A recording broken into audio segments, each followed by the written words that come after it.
La réalité de la vie après la mort, donc c'est le sujet qui va être abordé dans le cadre de cet enregistrement en ce mois de mars de l'année 2023. En fait, j'ai décidé d'aborder cette thématique suite à un échange que j'ai eu avec une auditrice qui s'appelle Laure, avec laquelle j'ai échangé des messages en bas d'une vidéo que j'ai mis en ligne il y a quelques jours. En fait, c'était par rapport à l'enregistrement de Marc de la Salle que j'avais interviewé. En fait, c'est une étude thématique qui s'intitule Reconnaître et distinguer la vibration de la réflexion et de la pulsion que j'ai mis en ligne. Donc, par rapport à cette capsule, vous allez pouvoir retrouver en bas là, la nature de l'échange. Et cette discussion m'a amené à aborder un positionnement personnel qui a émergé par rapport à la question naturellement de la vie après la mort. Et elle avait un questionnement là, par rapport à la fusion. Puis bon, est-ce que la personne, de ce que je comprenais de son questionnement, elle doit nécessairement fusionner avant la mort du corps physique pour se sortir de l'astral. Puis bon, elle avait un questionnement, mais dans le fond, j'ai écrit, puis l'échange m'a amené à un positionnement que je trouve quand même intéressant là, par rapport à la question de la vie après la mort. En fait, vous jugerez par vous-même si vous trouvez ça intéressant ou pas. Mais le point où ce que j'en suis en cette année 2023, parce que quand même depuis plusieurs années, je m'intéresse à la question de la vie après la mort. Comme beaucoup d'êtres humains, j'ai été confronté au fil du temps à la perte de gens que j'ai connus. Il y a plusieurs séminaristes d'ailleurs qui ont connu Bernard de Montréal qui sont décédés. Et puis récemment, il y avait eu le décès de Sergio. Donc, et c'est sûr que l'une des questions qui m'habite, c'est de voir est-ce que des gens qui ont vécu un processus de conscientisation de leur vivant, je pense entre autres à Marc de la Salle, Daniel Ménard, Donald Moses, qui sont décédés aujourd'hui, ben, eux autres, une fois qui n'existent plus sur le plan physique, qu'est-ce qui advient de leur conscience?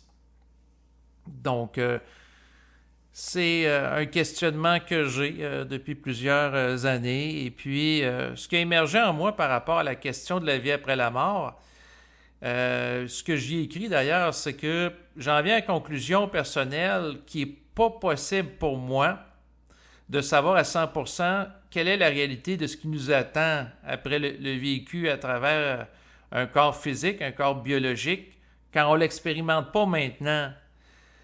Puis, j'ai pas de garantie, et puis on pourrait passer beaucoup de temps à réfléchir et spéculer sur le sujet au lieu de jouir de la vie. Donc, ce que j'ai trouvé le plus intelligent de faire, c'est de m'organiser, d'être lucide et heureux dans ma vie, de sorte que peu importe ce qui advient après la mort de mon corps physique, pour ma conscience, j'aurais pu jouir de ma vie avec conscience ici maintenant, plutôt que d'attendre de le faire peut-être dans une après-vie.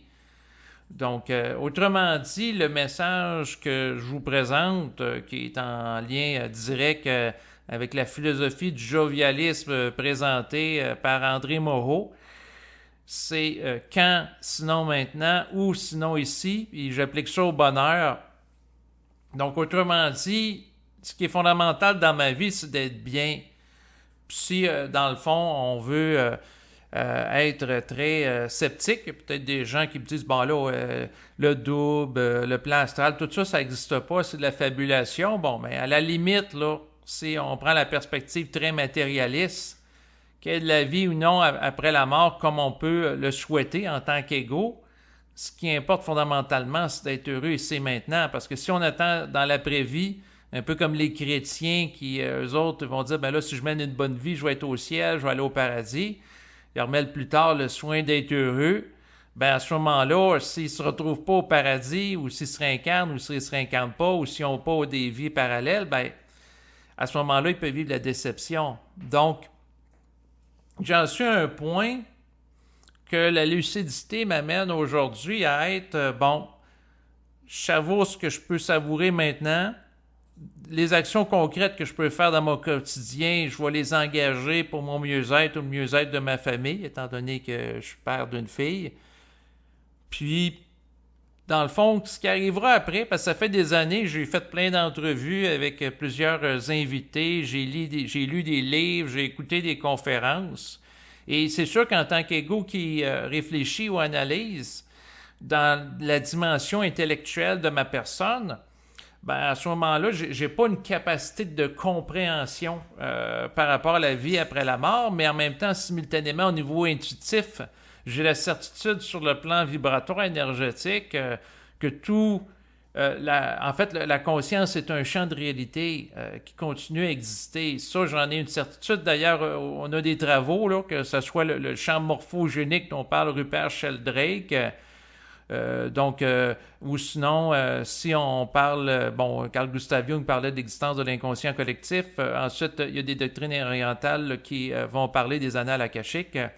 Ensuite, si on le prend autrement, au niveau de la physique quantique, le champ des probabilités, avant que quelque chose se manifeste là, sur le plan phénoménal, donc sur le plan nouménal, dans ma compréhension de la réalité, je ne suis pas juste un être sur le plan physique, il y a également une dimension psychique qui m'habite. Sauf la question de savoir par rapport à la vie après la mort, qu'est-ce qui se passe, puis tu sais, c'est parce que moi, la façon que je vois ça, c'est qu'il faut s'enlever du stress, là, parce que là, la personne, là, quand elle m'écrit, elle dit, bon, est-ce qu'il faut obligatoirement fusionner avec son esprit pour sortir des rouages d'incarnation, qui pour moi est une incarnation sur Terre? C'est parce que la façon que je vois ça, c'est comme...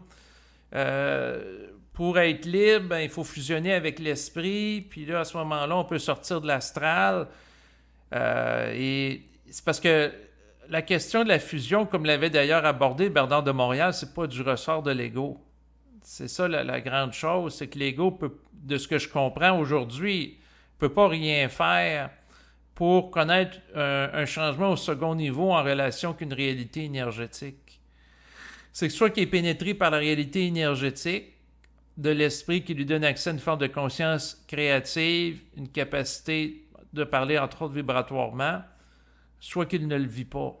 Donc, on n'a pas de stress à vivre, là, tu sais, j'ai pas à faire des efforts ou, tu sais, un parcours du combattant ou... non, dans l'optique d'avoir la survie de ma conscience dans l'après-incarnation. En fait, ultimement, ce qui serait intelligent de faire, c'est pas de se soucier de la survie de la conscience après l'incarnation, mais c'est de se soucier davantage ici et maintenant, à savoir si je suis bien pour vivre maintenant. Parce que si quelqu'un cherche à vivre après la mort, comme l'avait déjà dit André Moreau, puis la personne ne se pose pas la question s'il y a une vie avant la mort, dans le sens est-ce que la personne est heureuse avant la mort ou est en mode survie, elle ne vit pas parce qu'elle est malheureuse. Bon, mais si la personne est malheureuse avant sa mort, puis elle passe son temps à se préoccuper de la vie après la mort, puis elle fait du stress, puis de l'angoisse, puis de l'anxiété en lien avec ça, à savoir est-ce que je vais vivre ou non la fusion de mon vivant, puis elle pense à ça obsessivement, bien là, à ce moment-là, la personne, elle souffre, elle s'inflige une grande souffrance au niveau psychologique en relation avec la réflexion. Alors que si la personne est présente ici et maintenant, en partant du principe que, en réalité, dans le ici et maintenant, on peut avoir accès au champ unifié. Rupert Sheldrake parlait du champ morphogénique, on peut parler du champ de la conscience, le plan éthérique, tout est là aussi et maintenant, donc on n'a pas à attendre par rapport à un au-delà.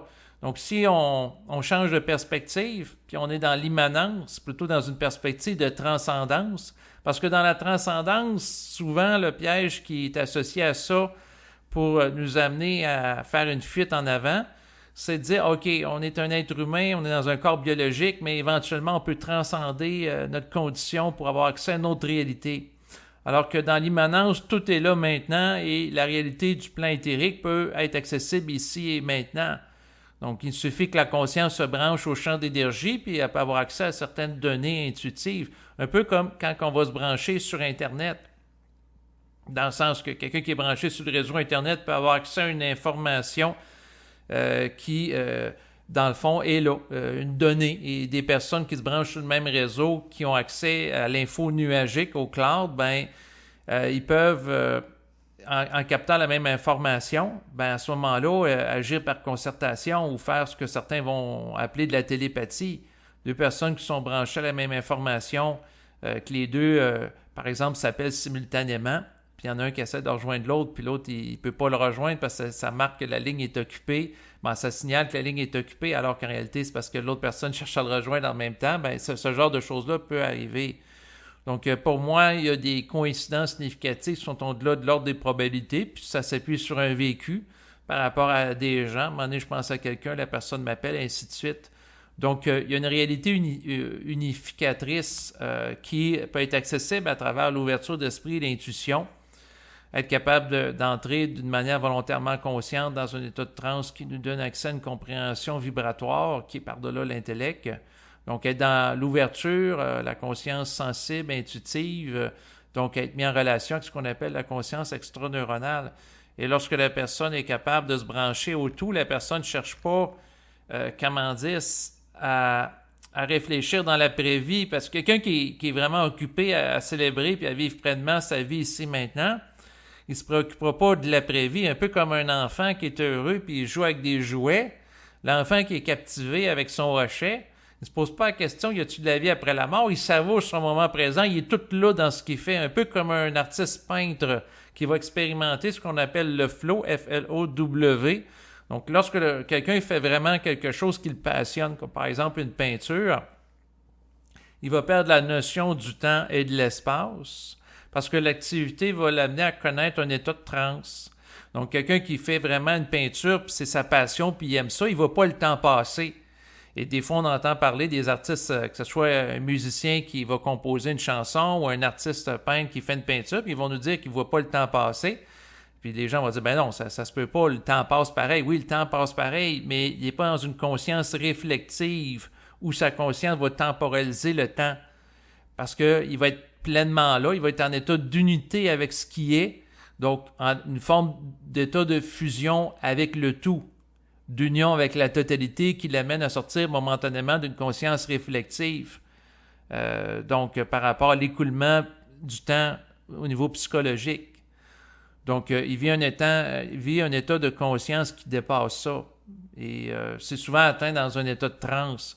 Si je parle, puis j'improvise, puis je ferme les yeux alors que je suis au micro, puis je laisse émerger ce qui parle en moi, je ne vois pas le temps passer. Et je peux vivre cette expérience-là avec des gens avec qui que je communique aussi. Et des fois, c'est impressionnant parce que je peux parler longtemps avec des personnes, puis on ne voit pas le temps passer, on perd la notion du temps et de l'espace. Je me rappelle qu'à un moment donné, j'avais fait un enregistrement avec Berthold et ça dure plus que 6 heures de temps. Et quand j'ai fait l'enregistrement avec lui, je voyais pas le temps passer. Pourquoi? Ben, parce que j'expérimentais à mon niveau l'expérience de flow à travers la communication. Il y en a d'autres, c'est à travers la peinture. Il y en a d'autres, c'est quelqu'un qui fait de la musique. Donc, il y a différentes choses en fonction de chacun, puis les sensibilités, puis les capacités de chacun là, naturellement. Mais habituellement, l'état de flow, c'est quand on fait quelque chose par rapport auquel on est tous là. Et habituellement, c'est quelque chose qu'on aime vraiment. Pourquoi que je parle de ça? Ben, c'est quand on savoure vraiment la vie, ben à ce moment-là, la question de l'après-incarnation, c'est parce que derrière la question de la vie après la mort ou de l'après-incarnation, c'est comme, est-ce que je vais réussir à passer le test? Un peu comme, des fois, je discute avec des gens, puis c'est un petit peu comme les gens se sentent à l'école. Tu sais, quand on étudie, bon, il faut avoir une note de passage, sinon on ne peut pas passer au second niveau. Donc, quelqu'un ne peut pas graduer, par exemple, de la première à la deuxième année. Et j'ai l'impression que les gens se sentent un peu comme ça dans leur rapport à la conscience. Que là, la personne a vécu une fusion partielle, mais c'est pas total, donc elle ne peut pas par la suite être libre de la réincarnation. C'est-à-dire, à ce stade-ci, je vous dirais que dans le passé, je croyais à la réincarnation de l'ego. Aujourd'hui, je n'y crois plus. Par contre, je reconnais que l'ego peut être affilié psychiquement par rapport à l'esprit sur le plan vibratoire auquel il peut avoir accès ici et maintenant. L'ego est branché à la totalité du tout et pour moi, la totalité du tout, c'est un système. D'où la pertinence, si on réalise qu'on est connecté au tout, là, un peu comme une goutte d'eau qui est au cœur de l'océan, ben, tirer profit de cette compréhension. Et c'est souvent la raison pour laquelle je vais, à la suite du philosophe jovialiste André Moreau, d'ailleurs, j'ai mis en ligne un enregistrement, là, ben, j'en ai mis plusieurs là, sur ma chaîne YouTube de lui, s'il y a des gens qui ont intérêt à le découvrir, dont l'un en particulier où ce qui fait des bénédictions, d'ailleurs c'est dans le titre. C'est sûr que dans ma compréhension du mon lien au tout, ben, à la totalité de ce qui est, et que tout est interrelié, bon, ben, la chose la plus intelligente que je vois à faire dans ma vie ici maintenant, ben, c'est d'agir sur la réalité en prenant pour principe que la réalité psychique d'un être à l'autre, il y a un continuum énergétique, ce qui rend possible certaines expériences, dont celle, par exemple, de ce qu'on va appeler la télépathie, et que quelqu'un peut influencer psychiquement une autre personne et vice-versa. C'est d'ailleurs la raison, entre autres, pourquoi il y a des gens qui vont faire des traitements énergétiques à distance ou, comme l'avait démontré Rupert Sheldrake, qu'un individu avec son animal de compagnie, mais l'animal, dans le fond, si l'individu pense à retourner chez lui simultanément, ben, l'animal peut se diriger vers la porte de la maison pour l'accueillir. Pourquoi? Ben, il y a une interrelation entre les deux, un peu comme une intrication quantique va connaître deux particules subatomiques qui demeurent interreliées entre elles. Pourquoi? À cause du champ d'énergie. Donc, je reviens souvent à cette notion-là dans mes enregistrements, mais elle est tellement fondamentale.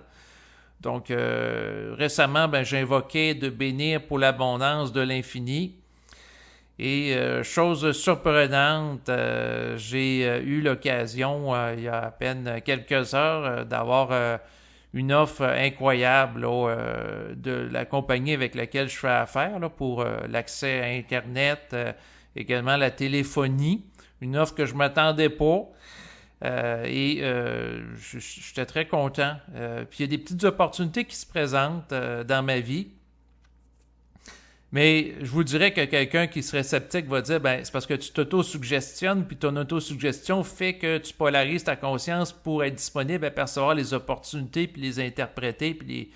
Oui, mais en même temps, le fait que dans le passé, j'ai vécu tellement d'expériences avec des gens où je chantais leur présence à distance ou vice-versa, puis que maintenant, ça dépasse la loi des probabilités. Là. Tu sais, quelqu'un, ça fait plusieurs semaines que j'ai pas parlé, puis elle décide au même moment que je pense à elle de me téléphoner.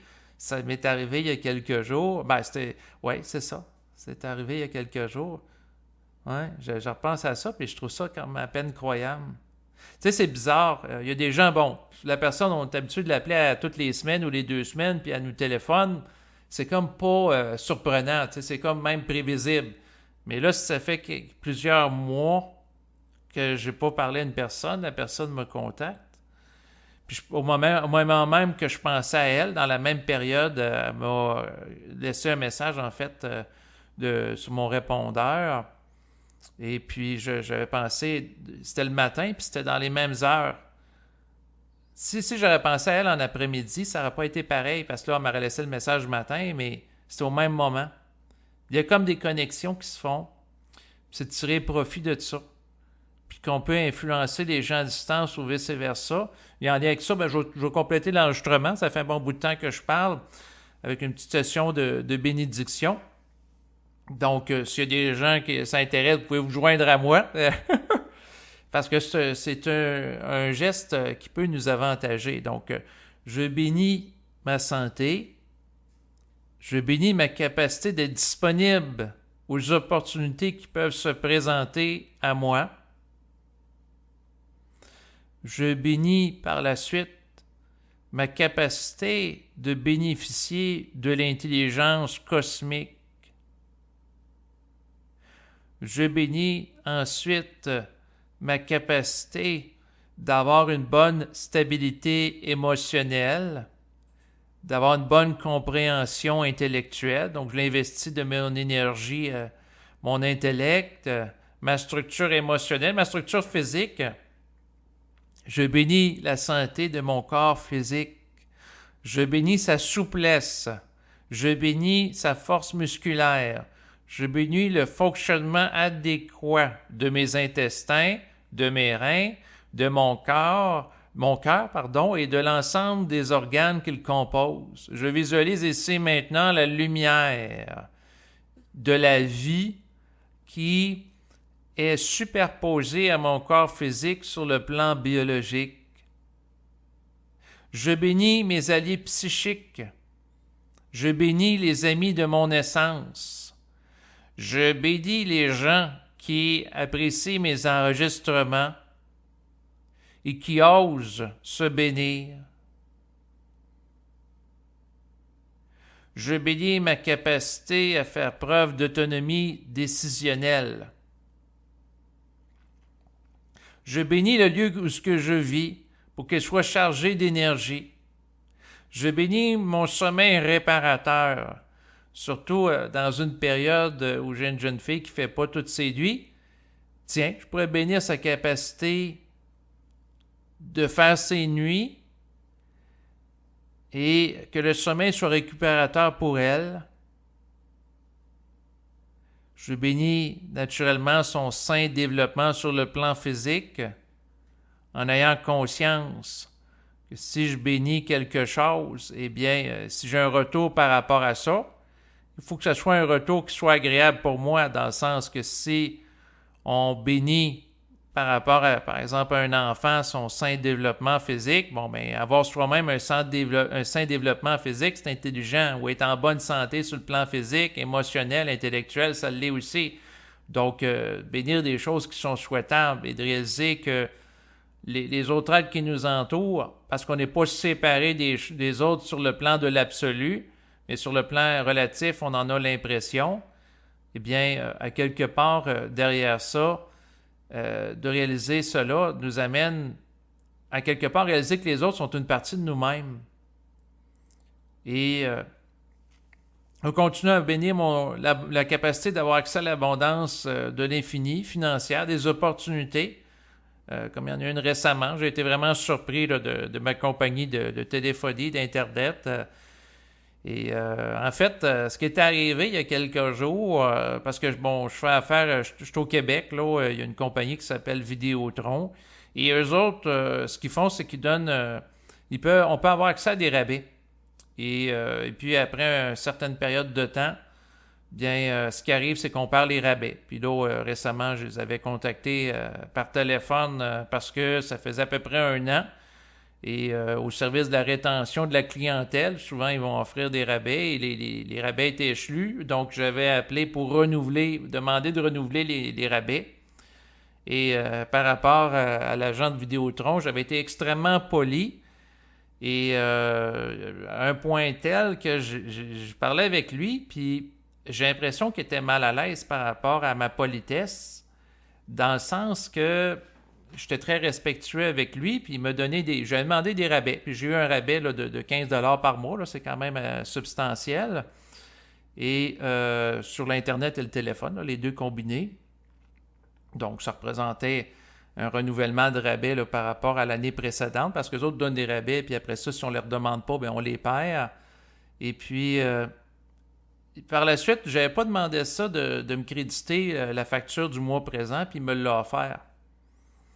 Donc, j'ai été surpris par sa générosité et moi, j'ai l'impression que quand j'y ai parlé, j'étais dans un état où j'étais très poli. Peut-être qu'il pensait que j'étais un superviseur aussi.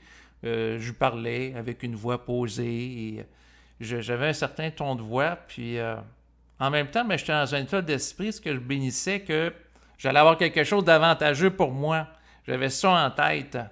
Et je ne sais pas si j'ai pu l'imprégner à distance ou c'est un concours de circonstances. Il y a peut-être des gens qui vont dire, ben là, tu interprètes, oui, mais il m'a donné un crédit pour le mois courant alors que je n'y ai pas demandé en plus des rabais. Bon, les rabais qu'il me les donne parce que j'ai demandé, ça, je m'attendais à ça, qu'ils renouvellent les rabais, parce que ça fait des années que je téléphone chez Vidéotron au moment où les rabais sont échus, parce que eux autres, pour retenir la clientèle, ce qu'ils vont faire souvent, ils vont dire, bon, on va vous donner des rabais là, à chaque mois, puis à un moment donné, après 6 mois ou 1 an, les rabais sont échus, puis si la personne ne rabelle pas, ben, elle les a pu, puis elle continue à payer comme si rien n'était. Et peut-être que je suis une des rares personnes qui appelle tout le temps au bout de l'année, etc. Puis, bon, en tout cas, j'ai pu avoir des renouvellements de rabais au fil des ans en adoptant cette stratégie-là. Et la stratégie, ben c'est ça, s'il y a des gens qui s'intéressent, c'est tout simplement de dire que je suis un bon client. Puis là, on met l'emphase sur la fidélité. Plus qu'une personne est abonnée longtemps à un service de téléphonie ou d'Internet, plus que la compagnie, en contrepartie, est susceptible de donner des rabais en proportion, surtout si la personne paye à chaque mois avec assiduité ses comptes. Donc, plus que la personne, c'est une bonne cliente, bon, mais moi, c'est ça, ça fait à peu près 10 ans que j'étais avec Vidéotron, donc je suis en bonne position pour négocier des rabais, parce que si j'ai toujours payé régulièrement avec eux, bon, ben, eux autres, ils veulent pas perdre un bon client. Donc, c'est sûr que de menacer de faire preuve d'infidélité, ça peut être payant par rapport à l'abonnement à une compagnie téléphonique ou de câbleau distribution. Je dis pas de faire ça en amour, c'est pas pareil. Mais menacer l'infidélité d'une compagnie de câbleau distribution d'Internet, ça peut donner certains résultats. Et suite à ces négociations-là que j'ai faites avec assiduité au fil des ans, ben aujourd'hui, tantôt, non seulement j'ai eu des rabais il y a quelques jours de 15$ par mois, et là, on m'a recontacté pour m'offrir d'autres rabais. Là, j'étais vraiment surpris, là. Écoutez, je ne m'attendais pas autant. Mais au niveau de l'énergie, j'ai ancré en moi une disposition à accueillir l'abondance de l'infini et qu'il y ait des concours de circonstances dans ma vie qui soient avantageux, puis je visualise en lien avec ça régulièrement.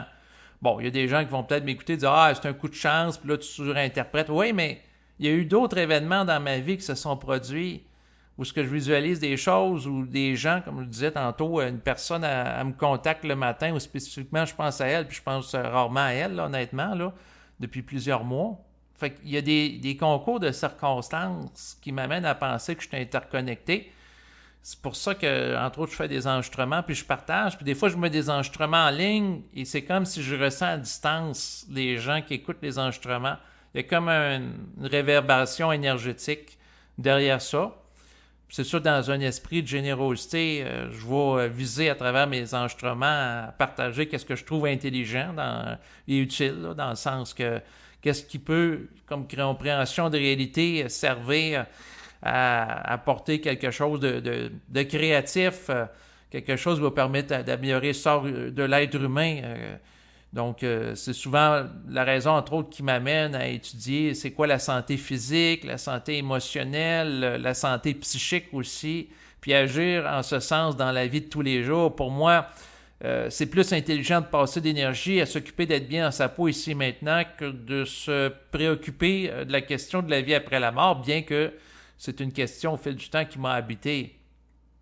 À savoir qu'est-ce que je deviens vraiment. Et comme l'avait déjà dit un ami, pour compléter sur le sujet, parce que c'est le sujet d'origine de cette capsule, ben tu peux pas le savoir à 100% puis être sûr à 100% de qu'est-ce qui va devenir ta conscience dans l'après-vie, parce que ta conscience en tant qu'ego à travers un corps n'a pas la capacité d'appréhender totalement cette réalité ici et maintenant. Par contre, le point que je peux faire, c'est que si on se soucie de l'après-vie, on peut passer à côté de vivre sa vie ici et maintenant. Et donc, à ce moment-là, les choses du quotidien, comme le paiement de la compagnie de câbleau distribution ou s'occuper de manger une nourriture adéquate, faire suffisamment d'activité physique, de se donner des plaisirs de vie, comme à travers l'expression artistique, faire de la peinture, de la musique, du théâtre, etc., ben, on peut passer à côté. Donc, l'idée ou de parler au micro, moi, mon plaisir de vie, c'est plus ça. Quand j'étais jeune, je m'intéressais à jouer de la guitare, de la musique, mais aujourd'hui, c'est plus la communication verbale parce que c'est ce qui va me dynamiser. Là, je vous parle, je suis dynamisé de faire ça dans un esprit de partage. Donc, c'est ça que je vais espérer que vous avez apprécié cette capsule audio. Et dans le fond, je suis dans une espèce d'état de générosité aujourd'hui, d'appréciation, de gratitude envers la vie, ou si on peut dire ma relation avec l'univers, dans le sens que là, au niveau câbleau distribution, j'ai eu des rabais dans les derniers jours, puis là, on me rappelle pour me faire une autre offre là, encore plus substantielle là, par rapport à l'Internet et la téléphonie de Vidéotron. Fait que je suis très content. On m'en donne plus que ce que j'en demande. Que j'en ai demandé verbalement, mais intérieurement, ben, c'est sûr que je suis dans un esprit de profiter totalement des comment qu'on appelle ça, de l'abondance de l'infini, comme dirait André Moreau, et des opportunités qui sont là. Dans un sens, les gens vont dire, t'es opportuniste, ben oui.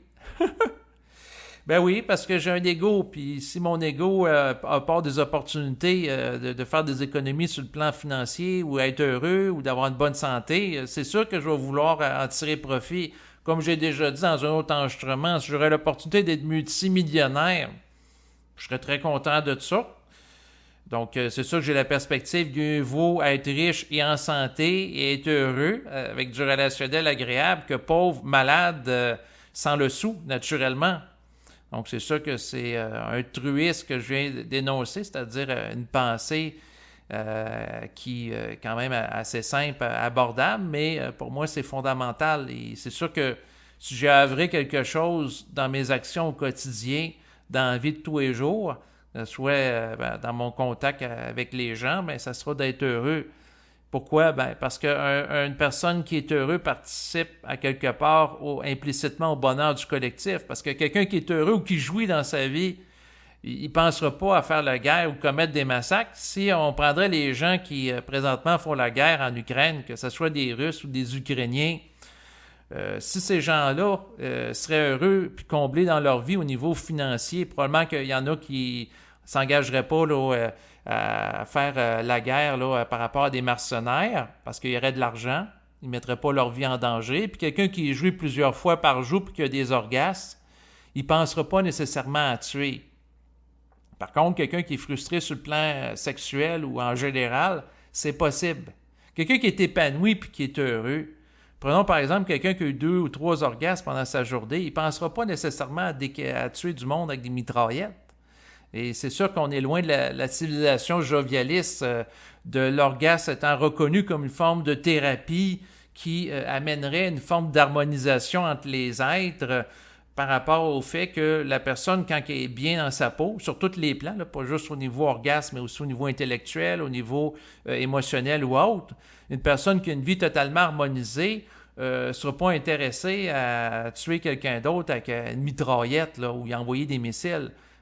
Quelqu'un qui est conscient, il va voir là-dedans un comportement primitif associé à une conscience de division. Mais quelqu'un qui est en unité avec le tout, il ne cherchera pas, par exemple, à s'attaquer à une autre partie de lui-même. Il va voir que c'est inintelligent. C'est comme quelqu'un qui prendrait l'une de ses mains pour frapper l'autre main, puis ça va le blesser. C'est pas intelligent. Par contre, c'est sûr que si un individu est menacé par un autre individu qui a une conscience plus primitive, c'est comme intelligent de ne pas se laisser marcher sur les pieds. Naturellement. Par contre, tu ne chercheras pas à dominer les autres par soif du pouvoir. On peut vouloir avoir un mode de vie qui est agréable, vivre l'abondance infinie. Puis si ça passe par une abondance d'argent, pourquoi pas, mais c'est pas dans un... Quelqu'un qui vit d'une conscience harmonisatrice, c'est pas dans un esprit de domination. C'est pas d'être riche dans l'optique de rendre l'autre esclave, mais c'est d'être riche ou de vivre l'abondance de l'infini pour avoir une vie agréable comme moyen et non pas comme finalité dans un esprit de contrôle et de domination. C'est la nuance que je verrais. Et quelqu'un qui a une conscience d'unité avec le tout, il ne cherchera pas à acquérir du chaos par rapport au tout. Il va plutôt chercher à vivre d'une conscience qui prend en considération le tout, qui peut appréhender à partir de sa dimension intuitive, là, naturellement.